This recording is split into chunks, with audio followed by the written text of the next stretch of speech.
Good. Okay, welcome to the first edition of How'd We Get Here?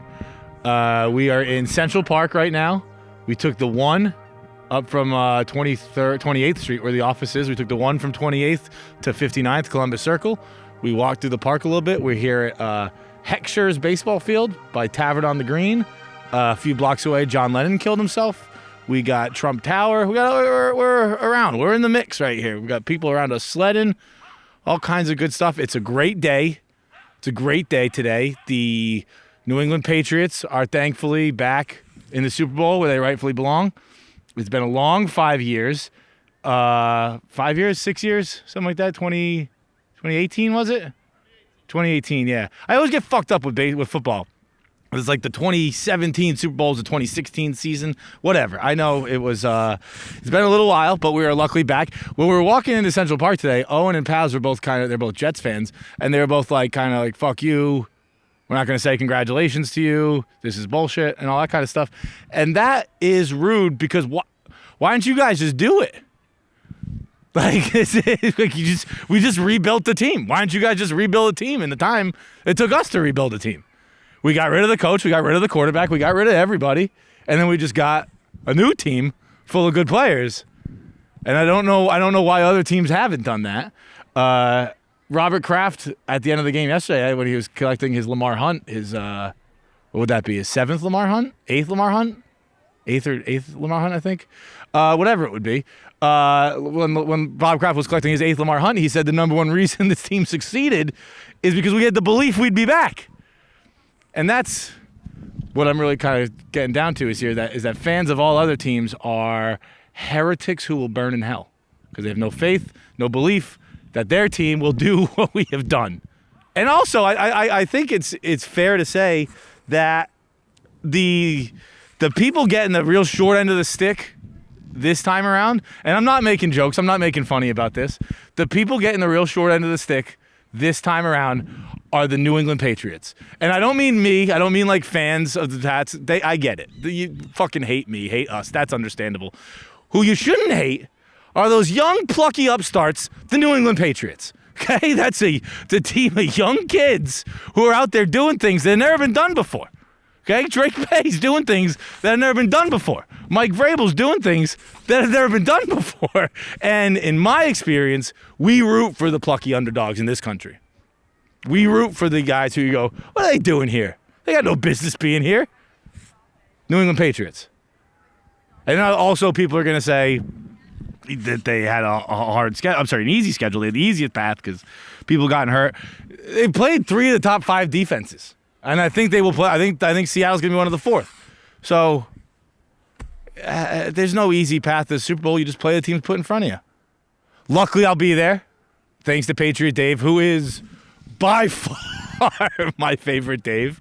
Dave, when Dave gets into Patriot Dave mode, this is the funniest thing in the history of the world. It is incredibly funny. He's been very fucking gracious, very kind. He texted me, Gaz, and Hank the other day.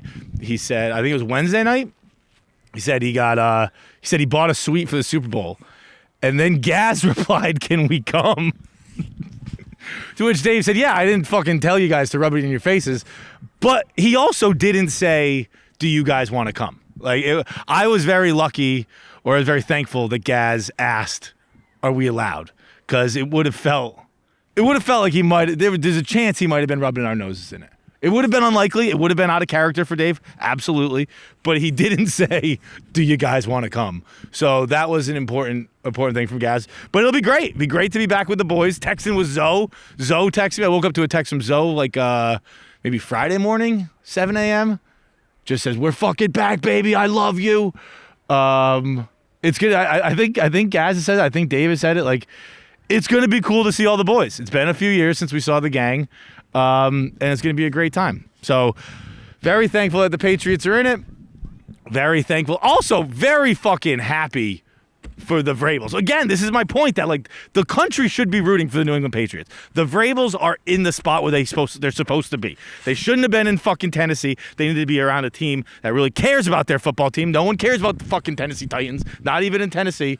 They should be in a place where fucking Vrabels walking into Starbucks and he's they're saying what's the name on the cup, and he says Mike, and you know what Starbucks says? We got a cup of coffee for Coach. Because everyone at Starbucks knows who Coach is, unlike in Tallahassee. Not Tallahassee, Tennessee. But yeah, whatever. I'm kind of rambling here at this point. But I'm going to do a lot of rambling on this show. That's what the show is. This show is we go to exotic locations and we fucking ramble by myself where people stare at us. And yeah, I don't know. That's what we're going to do for this show. Sometimes Owen and Paz might sit down. Sometimes we might discuss out of order things. Sometimes we might discuss things going on in Boston sports and all, whatever. I don't know. But yeah, going to the Super Bowl. Very, very generous gift from Dave to get us Super Bowl tickets.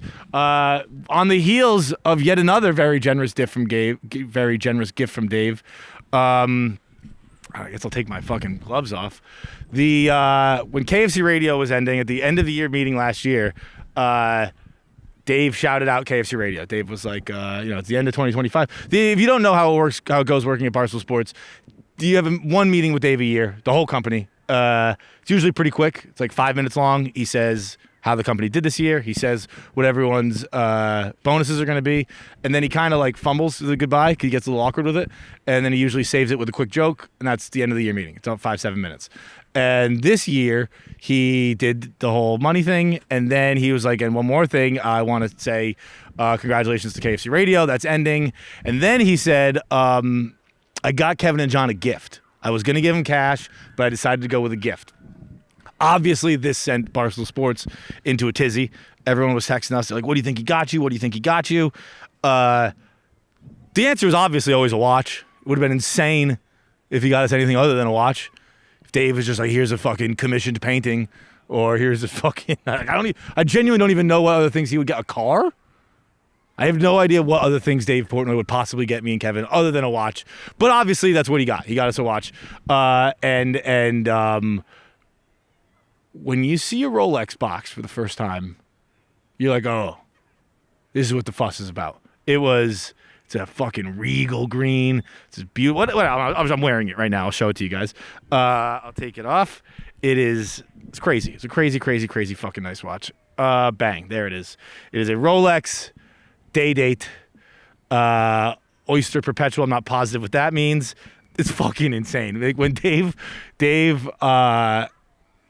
texted. He had the watches sent to us, and then obviously I went to give him a call when I got the watch, when I opened it, and it went to voicemail, and but like he always does that. My voicemail, every time I call Dave, which is not often at all, it goes right to voicemail. But not even voicemail. Like it goes to like a voice messaging system where it's like, hey, the wireless customer you're trying to get in touch with is not in service, blah blah blah blah blah.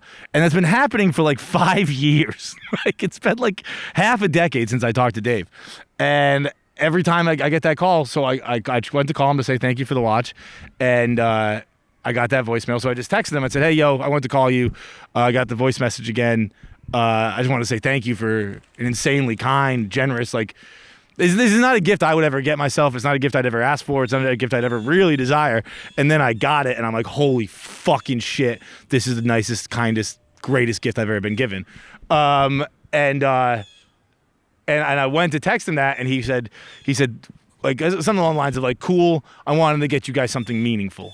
And I was like, wow, that's really sweet that Dave like actually cares to get us something meaningful, and that's cool. That matters. That means a lot to me. That means a lot more than cash would mean to me. And then he texted. I went, yeah, it's so great. And then he texted, heard they're sick. I was like, dude. If it can't be meaningful and you haven't seen it. Like, you gotta pick one of the two. It's either a meaningful gift and you fucking went to see it. Whatever. It's a kind, generous, amazing, fucking insane gift. It was just a funny response of I can't wait to see it. Pretty cool that Dave buys day dates fucking blind. That is a nice number to have. I'm saying day date very casually at this point. I've had it for about 2 weeks. 2 weeks ago, I did not know what a day date was. I knew what a Submariner was, and that was it. And when I opened the box and saw that this was not a Submariner, I knew I was not going to be wearing it daily. But I'm wearing it today for the podcast. I can't wear it daily because I take the subway. So I can't be wearing $60,000 watches on the subway. I don't know. I feel like that's a bad idea. But the yesterday's Pats, I had my buddy came over, and he's a big watch guy. And he came down, he sat on the couch, and I could tell his watch on his wrist. And I now I know I got one of the big dogs here, so I can start having these conversations with watch people. And I went, oh, well, what's that over there you got? And he said, I don't know, he said some kind of watch that I forget what it was. But he goes, dude, I didn't even tell you. I just got my dream watch. He goes, I just got rose gold, 60 millimeter, 40 millimeter, whatever size it is. Rose gold, 40 millimeter, green face, Rolex, day date. I was like, no shit. He goes, but I was in Vegas the other day. I'm talking to these two girls, and, you know, they're hitting on me. They go, oh, why don't we go back to your hotel? We drove here to the casino. We'll drive you back, and we'll go fuck in the hotel. And my friend's like, well, once they said they were driving, I knew they weren't hookers because hookers don't drive. So I was like, fuck it, I'm in. And they go back to his hotel room, has a threesome with him, and then they steal his Rolex day date. Rose gold, green face. And as he's wrapping up this story, I get up and go to my bedroom, and I walk back with this fucking thing in my hand, and I go, so I was fucking these two hookers the other day, and he popped up, and he was like, wait, dude, that's my watch. That's my watch. Yeah, no, it's not your watch, brother. I got the same watch. I did not get this one from hookers. But you know what? This is why I love this story, and who knows if this story ever gets put out, because I'm going to ask my friend if I can tell this. But what I love about this story is that my friend's a very positive person. He's a very, glass half full kind of person. And he was telling the story of it, and he said, when they got back to the hotel room, one of the ladies went and made drinks for the three of them. And she came back. They all had a drink. They had a nice conversation. They had a quick threesome fuck. And he said, she didn't have to do that. He said she could have, if she wanted to, she could have slipped him a Mickey, stolen the watch off his wrist, and they could have left. They didn't have to fuck him. And he thinks because they fucked him, they might just like him a little bit. And I gotta say, I don't totally disagree with him. Like, there's no reason that the hookers could have just not had sex with him. They could have just roofied him. They could have forcefully taken the watch off his wrist. They could have called the pimp to come take the watch. I don't know. They could have done a million different things. They didn't have to have the threesome. So I think that's something you can take home. You can hang your hat on that. Look, they didn't have to fuck me. They fucked me. But yeah, very, very, very sick watch. Very sick life to go to the Patriots, to go to Super Bowl. Just very, very lucky to work for Dave Portnoy, I guess, yet again. Very, very lucky to work for Dave Portnoy. Hey, you know what I was thinking the other day? I forgot how far you guys are from me. Do you think paper towels are the most successful kind of commercial? Yeah, like you see a paper towel commercial and they're like, look what the other ones do. Look what ours do. And you're like, holy shit. I gotta go get me some fucking Bounty, dude. I saw a Bounty commercial yesterday and I was like, well, goddamn, what are we doing with anything other than Bounty? They kick the shit out of everything else.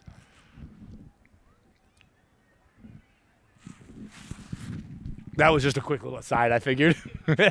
Dude, I'm not kidding about the Bounties, dude. It was a green liquid. One fucking paper towel was just dripping wet. The Bounty looked like it could go 10 more rounds. I was like, this is nuts to not have Bounty fucking things in the house. You know what I'm saying? If you're gonna have paper towels right.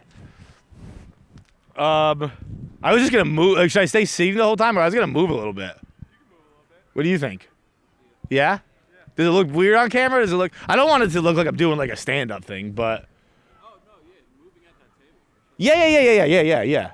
Okay. What's today? Sunday? Monday?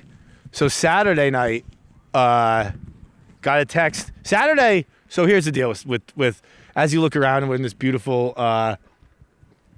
Central Park snowscape, the weather all weekend. I at least had in my head that we were gonna hunker down all weekend. Like I wasn't gonna leave the apartment, chilling.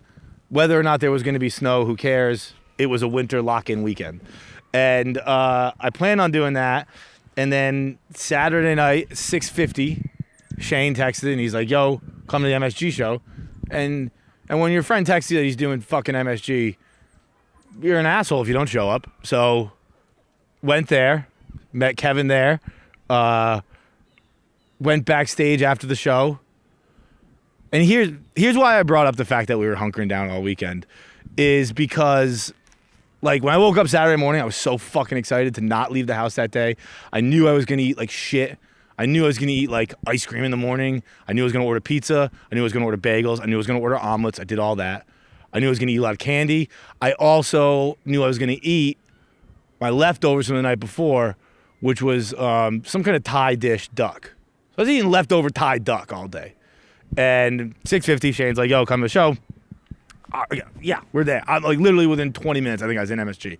And but anyway, go to the show, have fun at the show, go backstage after the show. Went home after going backstage. And the next morning, I texted Shane and I said, "Hey man, sorry I didn't go to the after party. Sorry I kind of Irish goodbyed." But I was honest with him. I was forthright where I said, I kind of been eating like shit all day on Saturday, and I just didn't want to bring those bubble guts into a bar. I didn't want to bring that fucking energy into a bar. And I thought he was going to go, "That's all good, man. Catch you later, whatever." And he just replied, "Dude, that was you?"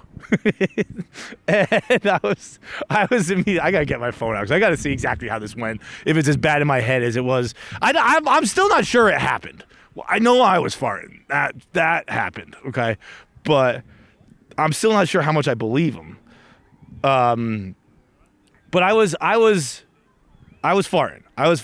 I didn't expect to be in public. So like I said, I'd eaten a lot of ice cream. I'd eaten a lot of leftover Chinese food duck, Thai food duck, I think. I'd eaten a lot of meatballs, omelets, eggs, those kinds of things that don't really sit right in your stomach. And we were backstage, and it was to the point where my girlfriend, when we're not this kind of couple, but my girlfriend was like, she came over and she whispered to me and she said, "Hey, if that's you, you gotta fucking knock it off. You gotta stop the farting." We're not, like, that's probably the first time she's ever said that word fart to me. We're not the fart couple. So I knew when she said something to me that it was a problem. You know what I mean? That like something was probably happening. So I texted Jane and I said, "Dude, sorry I had to split, yada, yada, yada, yada." That was at 8:30 in the morning. At 11:54, I get a text back from Shane and says, "Dude, those were your farts?" I said, "I wasn't planning on being in public last night. I was eating like an animal all day." He said, "Dude, that was you." I said, "Are you fucking with me? Was it actually this talked about?" Because I knew it was talked about a little bit. I knew it was at least within my small circle. My girlfriend had mentioned it. Kevin had mentioned it. I knew it was in a tight circle. And I said, "You fucking with me? Was it this talked about?" He said, "Yeah, the green room stunk." I said, "Look, I don't know if that was all me, but admittedly, I farted once or twice, and my girlfriend was like, 'You gotta stop.' I didn't realize it was that bad, dude." He went, "It had to be you."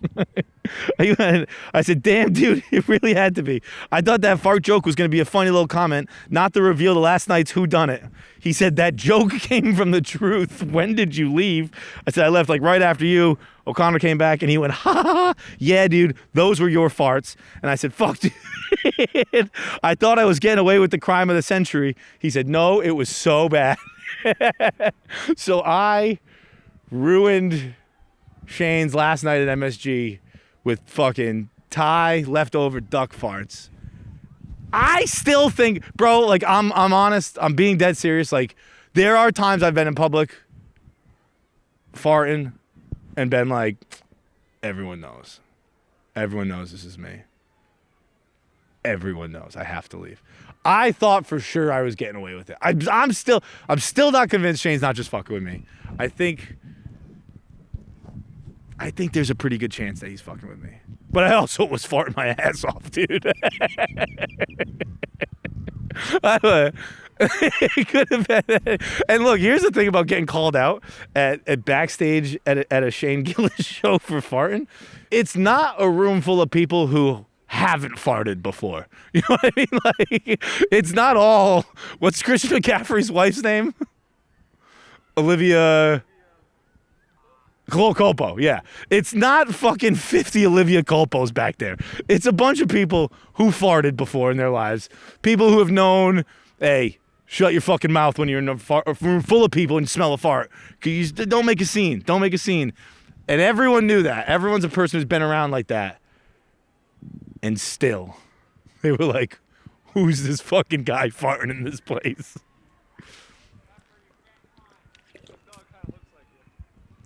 That dog looks like me? Every dog looks like me. Everything looks like me. It's very frustrating. You'd be like, yo, that tree's gross. Kind of looks like you. Whoa. That's okay. Pop my phone out, grab another topic or two, see what else we got going on around here. Oh, you know what was fun when we were testing out this thing? Like whether we could do the show in public or not. And we were like, I don't know if we can do it in public because people might complain about the audio quality. And then this is our second time doing this test run. And after the first test run, we realized the audio quality is better here than it is inside the Barstool Sports office. So you're welcome, everybody. We're braving the elements to bring you better audio. There's a little fucking, I'm gonna sit this,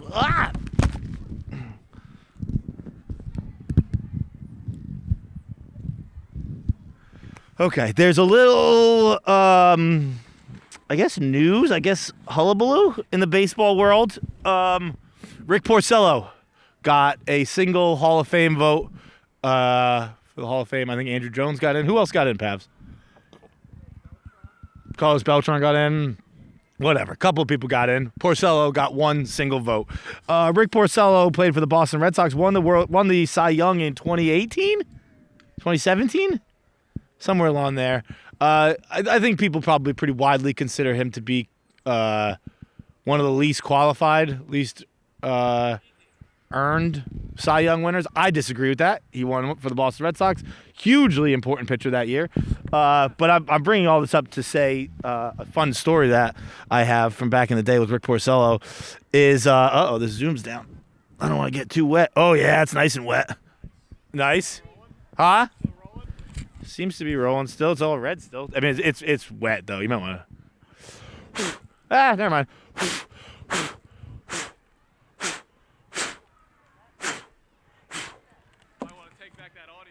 Yeah, we'll see what happens after that. So Rick Porcello back in the day when he was on the Sox still, we had an event. We used to do these things at Tia. What was it? Tia's? Was it Tia's on the water? What's it called? Tio's? Fuck, what was that bar called? Is Tia's? Tio's? Rita's? Whatever, dude. It was in Boston.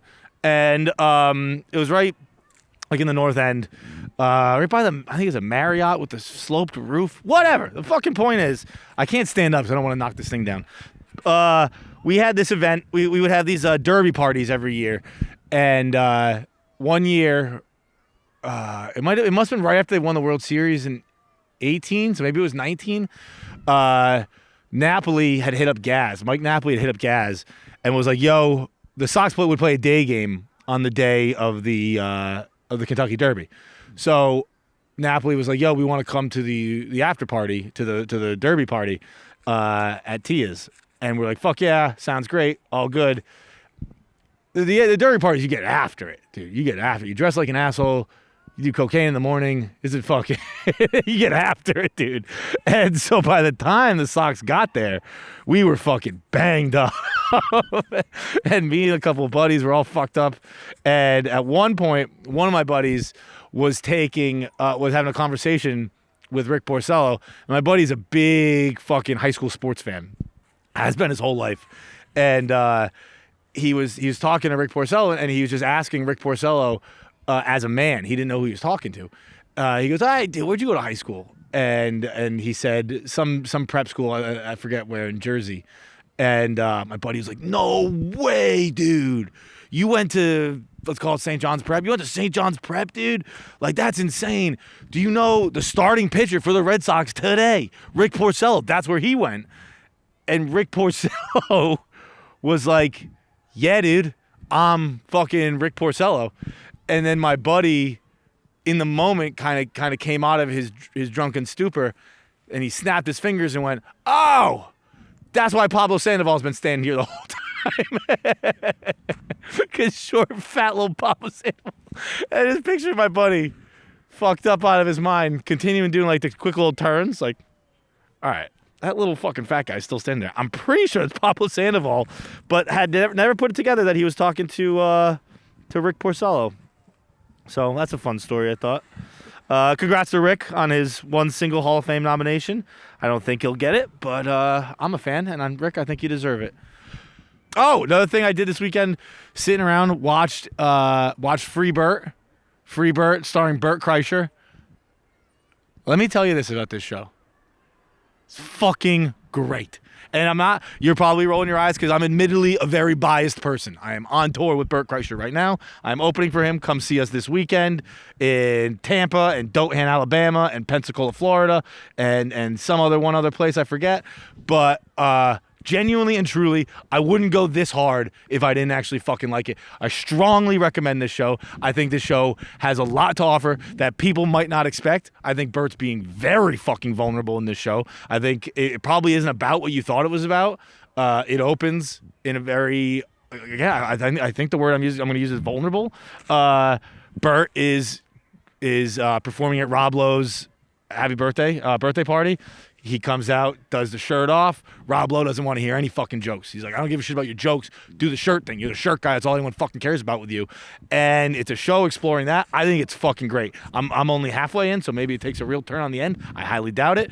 But it's really, really, really great. I think Bert's doing some fucking great acting, and I think the show has a lot to offer that people probably don't expect. I think it's very cool. I think it's even shot cool. Pavs and I were talking about that on the way up, that I don't know how to say these kind of things, but like the light kind of feels overexposure, more almost dreamlike sequences.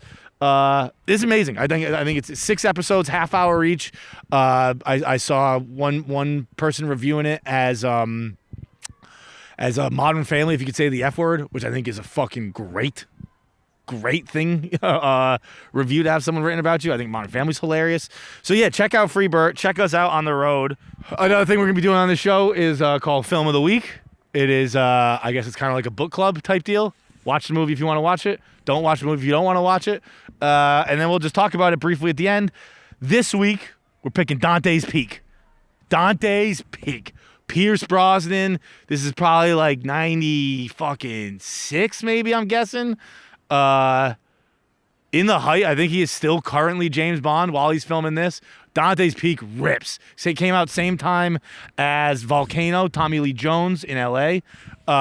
This is similar. I want to say it's not quite Lake Placid, but it definitely feels Lake Placid type area. Anyway, watch Dante's Peak this week. We'll talk about it next week. Very excited. Love this movie. The show's gonna come out bi-weekly. What we're gonna do, we're always gonna be doing, not always gonna be doing a different location. Sometimes it'll be in the same location. Sometimes, I don't know. We're just gonna be going places and telling stories. That's kind of how it's gonna be. What week is it right now? It's the last week of January? Okay, so yeah, the next episode will probably be in San Francisco at the Super Bowl. Which, did I mention that the Patriots are gonna be in it?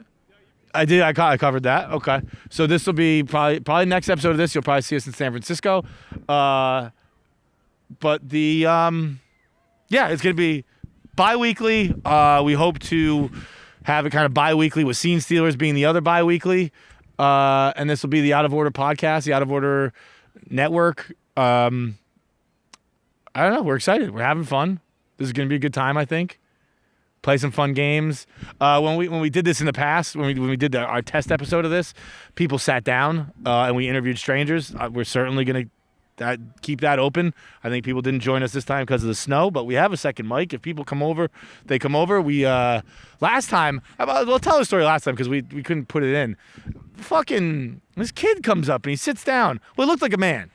Man comes up and he sits down And he's like, what are you putting this on RedTube? And I was like, I'm not putting it on RedTube, dude. It's going on YouTube. And then later throughout the conversation, it came up that he was 15. I was like, dude, you can't be 15 sitting down talking about porn with me. You can't just do that. You gotta address your age, and then we can start talking porn. You can't be a 15-year-old coming in hot with the RedTube talk. But yeah, we'll probably put a little picture of that kid so you fucking know I'm not making it up. But yeah, we'll have people probably coming around, sitting down, chatting occasionally. Movie of the week, we'll be telling stories, and we'll be talking about how we got here. So that is episode 1, right? Do you want to do the camera thing again? Let's do it again just for fun. My camera, like you get the scroll. Oh yeah, let's do that. Okay. One last thing. Yeah, and then the scroll game. We're gonna do this game here, which I've talked about for a long time, but I'm not good at putting ideas into practice. So this is what we're gonna do here. Is I'm gonna take my phone out, and I'm gonna open my camera roll. Okay, my photos, and I'm just gonna scroll. I'm gonna go up, and I'm gonna go down. I'm gonna go up. I'm gonna go down. A little bit down, a little down, a little down, a little down, a little more up, right? And then at some point, Paz and Owen, whenever they feel like it, you're going to go, stop. And I'm going to have to look at my phone and just find a picture on the screen and tell a story about the picture. And I think that's a fun way to find old fun stories. So whenever you boys are ready, you tell me, stop, bang. Oh, dude, great fucking time here. This is a sick video here. This is the Pride Parade. Okay, this is the Pride Parade 2023. This is actually a very funny story. So the Pride Parade Barstool has a lot of we've had floats in the Pride Parade and stuff like that. And 2022, I was up at home on the weekend, and I knew I had to get back on Sunday for the Pride Parade. And I'm saying goodbye to my family and all that stuff. And my youngest sister, my baby sister, she goes, hey, before John Henry leaves, I want to tell everybody I'm gay. And she comes out of the closet to us. And if you've met my sister, she didn't have to do that. I think in the moment, I was like, Neely, you're wearing wool socks and Birkenstocks. We knew. So that was 2022, and this where you guys had me stop is 2023, because the next year she came with me to the Pride Parade, and it's me and her on the boat. I'm sorry, on the Barstool, on the parade, on the bus, and it's her dancing. It's her going fucking nuts. There's one video that I'm gonna put in here that is so cool. I think the bus had just parked, and I think we're playing. It's not Chapel Roan, but it's a gay artist, you know, it's a gay icon, and she's like leading the bus, getting all fist pumped. Oh, I got all jacked up taking pictures of her going by the stone wall. I was like a proud father. But very cool story, very, very fun day, very lucky day that I got to be a part of it. Thanks to Barstool Sports for getting us that bus and letting us have that moment between me and my sister. That was very fun. But yeah, this is a great game. We've gotten 2 good stories out of this, I feel like. So the next episode will be out in 2 weeks. Like I said, you'll probably see us at the Super Bowl. And then we got new Scene Stealers coming soon. Chris Pratt is out now.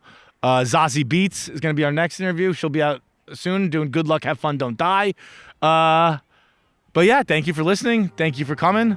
And we'll see you next episode.